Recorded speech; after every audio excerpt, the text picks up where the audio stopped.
Okay guys, in this video we will be covering 5 tips to sell more art. If you like that, subscribe. My name is Dries, Ketels, and let's just dive into the video. First tip, one of my personal favorites, is visualization. Making sure that the collector can visualize your painting in their home. Now how are you going to do that? There are several ways. Here's one that often comes up. Having pictures on your Instagram or your website or your whatever, where the artwork is actually hanging in homes, not only in galleries, but hanging in real homes, so that the bridge that the collector has to make between imagining that work in their home becomes smaller, because it's already hanging in a home that might be similar to their home. Now, this is a tactic that is being used by a lot of galleries, a lot of artists, a lot of things. You have even an app that lets you put your art in any given photo about an interior, so that they can share a photo of their home and then you can put your art in there. Now, all these things are really good, but there's one that's way more powerful, that already goes on for centuries, and somehow most artists don't really get and don't really use. And it's a sad thing, because it's so ridiculously simple. It's asking the following question: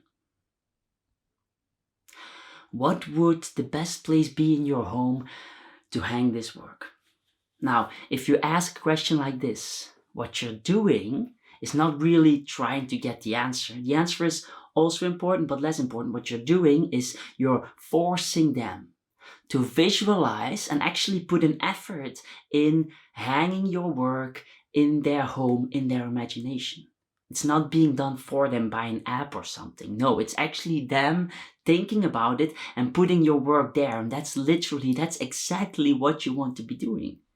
In your pre-sales game, you kind of, one of the main points is making sure that the collector imagines this work in their collection, imagines this work in their home. And so this is a really powerful tactic. Now, you can use this tactic for a lot of other things as well. For example, galleries. Like if you're talking with a gallery and you're thinking about collaborating, and they're thinking about signing you, or they're thinking about doing a fair with you or something like that, you can subtly use this as well by saying, for example, now let's imagine, hypothetically, if we would collaborate a year from now, what would I have needed to do in that year to make this collaboration the best collaboration possible? If you ask that question, they probably think that you're just trying to figure out what you need to do to make it a real success. What you're actually also doing is letting them fantasize about the best possible collaboration with you right there. And that could be the ending of your conversation with them. They ask like, hey, do you have more questions? And you ask that question, and then you go away and you leave them with the image of an amazingly powerful collaboration between both of you. That's a really powerful tactic. This question is just like, it's just a really powerful question. You have to use this. You have to use this. Let's go to the second tip: option paralysis. You might have heard of that before. In the art, there's also option paralysis. People, when they're going to shops, supermarkets, gallery, like whatever, they're overwhelmed with the possibilities. And that only gets amplified with Facebook and YouTube and all of that stuff today. You get notification after notification after notification about stuff. Most of the time, things that you don't care about. And so people are overwhelmed. They feel overwhelmed. Every time they need to make that decision, they feel a little bit overwhelmed. Like go to the shop, for example, when you're buying wine, and suddenly you have like 100 wines there. Like I never know what to pick. I always go for a fairly cheap one that just looks good. That's my go-to thing. Like, looks good, fairly cheap, bam, I buy that one, that's it. Because otherwise I'm overwhelmed. Otherwise I cannot make the decision. Sometimes I'm in a shop, standing there for like a minute, thinking about something that I don't even care about buying, Option paralysis. How are you going to solve that? Very simple.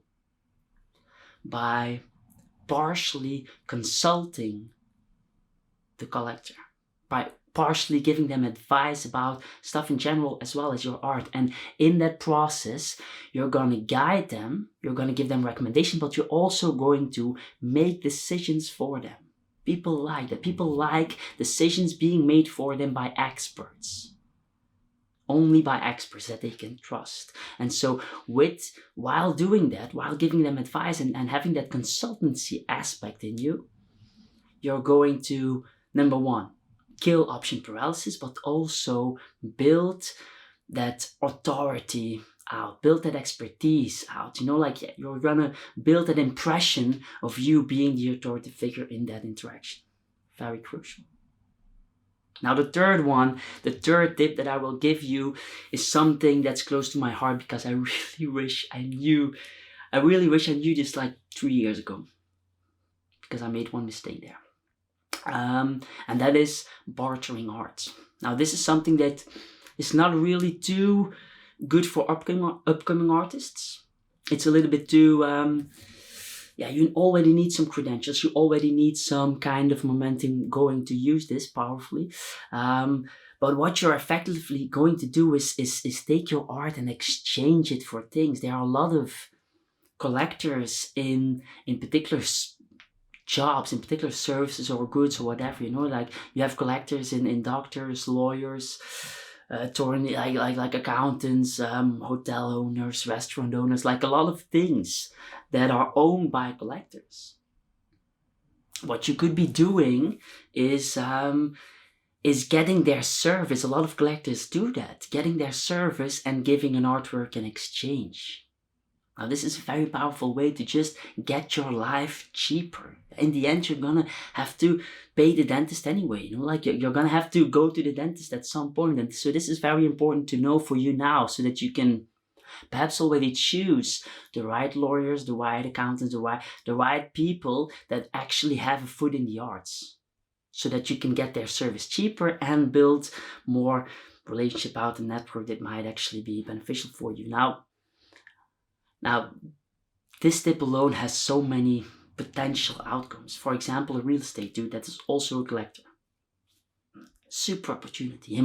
This guy might have a place that is ideally to do a solo show in London, and it's not being rented and it's not being sold for another month.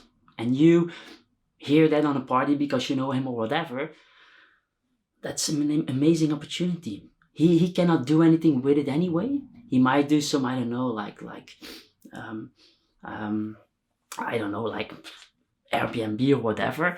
But if you propose to him, hey, I have some collectors in London. I could use this actually to do a quick solo show there. I could give you an art in return or whatever. That's a win-win situation. He doesn't lose anything. He gets art in return. Plus, the real estate property is being watched by high net worth individual people. And so that's good for him too. Like these types of barterings, it's crucial to understand that. Because I made one mistake. A couple of years ago, I decorated a full restaurant, a Michelin star restaurant, and so this is kind of a cool restaurant, and I didn't knew about this particular business tactic for some reason, and so it was a fairly dry exchange where I could have gotten so much more out of it if I would have known this bartering thing. I'd perhaps give some art to him, and then I would be able to, I don't know, invite my collectors there for a dinner that I didn't need to pay, because otherwise it would be ridiculously expensive, whatever. Like there's a lot of opportunity in that win-win bartering game, but you have to know it. Otherwise you cannot use that into your advantage. So let's go to the next tip. Fourth tip that will lift up your art game is actually trying to close your sales. This is so normal and so obvious, but so many artists do it in the wrong way. A lot of times they try to do it in the following way. For example, art fair, it's Saturday, Sunday it's gonna close, so they're a little bit stressed and think about closing. Collector is interested and they ask, hey, at some point, like 5 minutes in or 10 minutes in, really, really fast, hey, do you want to buy this piece? Do you want to buy this piece is a really bad sentence that you should not use. Why? Because salespeople have destroyed the word buy in the last decades. They have used it so many times that it's empty. The word has a really bad connotation. Every collector, when they hear the word buy, they think, every person, by the way, buy, they think, I'm gonna need to spend money. Like, shit. And that's not a good thing. Nobody wants to spend money. Nobody wants to lose money. What you should be asking instead is, for example, hey, I see that you're interested. Would you like to expand your collection with this piece? Of course. I'm a collector. Of course, I want to expand my collection. Like, that's what I am. That's who I am. Of course, I want to do that. Do you want to spend money doing that? No. No. Do you want to take this home with you? Do you want to own this piece? Those are all sentences that make sense. Do I want to own this piece? Yes. I said I liked it. Of course I want to own it. Do you want to buy it? No. And so that's a really important one. Now, here's a sentence that I read on one of the important big traffic art blogs at the moment. I'm not going to say names because I don't want to talk bad about people. But here's a sentence that they recommend you to use. Are you ready to schedule an appointment for delivering this sculpture to your office? No. At first, it's not the worst sentence. It's not the word buy, but it's also not a good sentence. No, it's also not a good sentence. Are you ready to schedule? No. Like, we're living in the 21st century. Everybody's busy all of the time. Nobody has time. Nobody wants to have an extra appointment, an extra thing in their schedule for like shipping and transportation. No.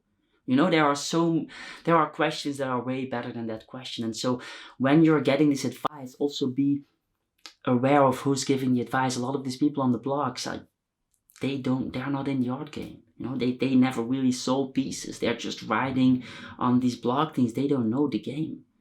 And so ideally, you should also not listen to me. Like, ideally, you should be listening to the YouTube channel of Damien Hirst. But he doesn't have any. So anyway, let's go to the last one. The fifth tip that I would give you that will lift up your sales game is empathy.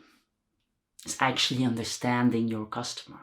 It's all about understanding the needs of your customer, asking questions, guiding them, and letting them speak. It's not about you explaining everything about the art, why it's so amazing and why you're the best artist in the world.